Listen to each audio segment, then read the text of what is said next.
Hello, my name is Michael Lee, and I'm in the static site editor team.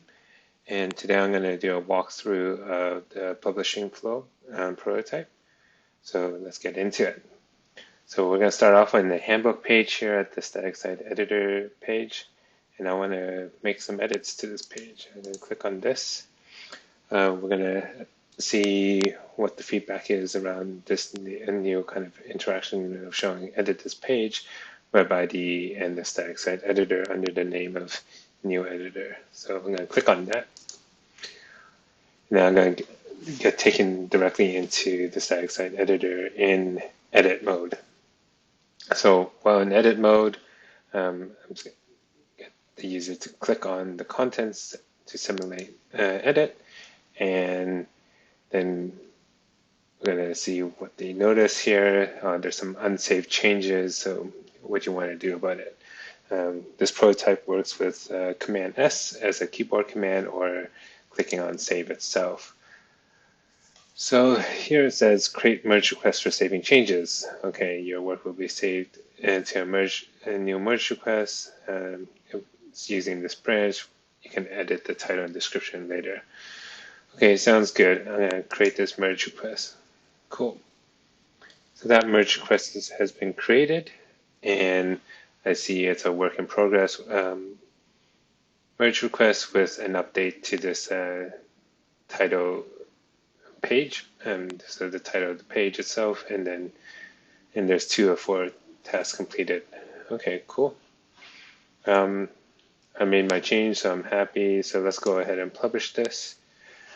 So I had the title, and then as I do the description, I add a description in here. There's a little progress bar here. I don't know if people will notice, but let's see how that goes. And the assignee, this individual will be reviewing and merging the change. I'll do that later. So I'm just going to go ahead and publish this. So that's being published. Yeah, the screen should be bigger for this, and there's a pop-up so I can view or close. So I'm just going to close that. With this now, this is in the view.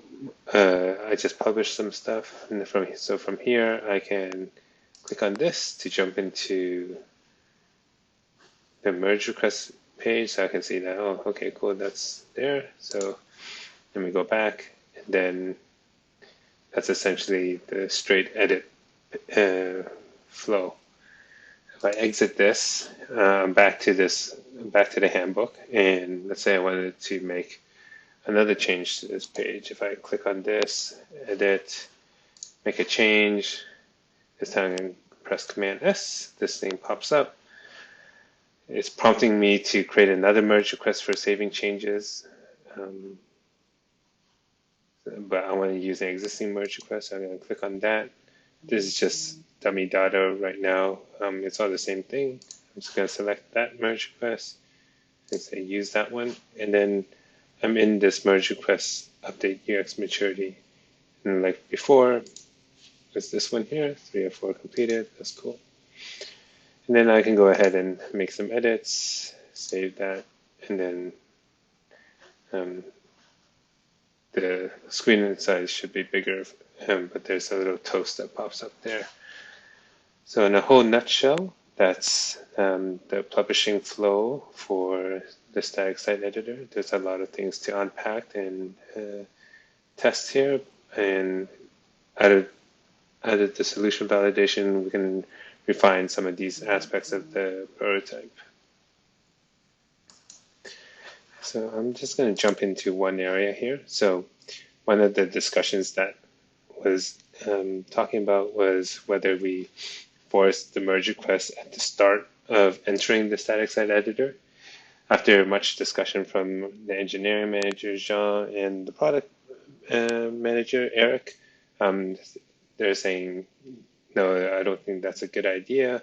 I had subsequent chats with Marcel, my UX manager, and he thought it wasn't a good idea to create a merge request at the start because there could be scenarios where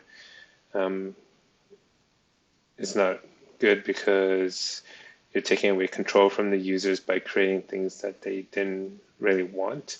So instead of that, what we're going to do is when there's unsaved changes or the first time you interact with either save or publish changes, it will pop up saying that, hey, you need to create a merge request for this.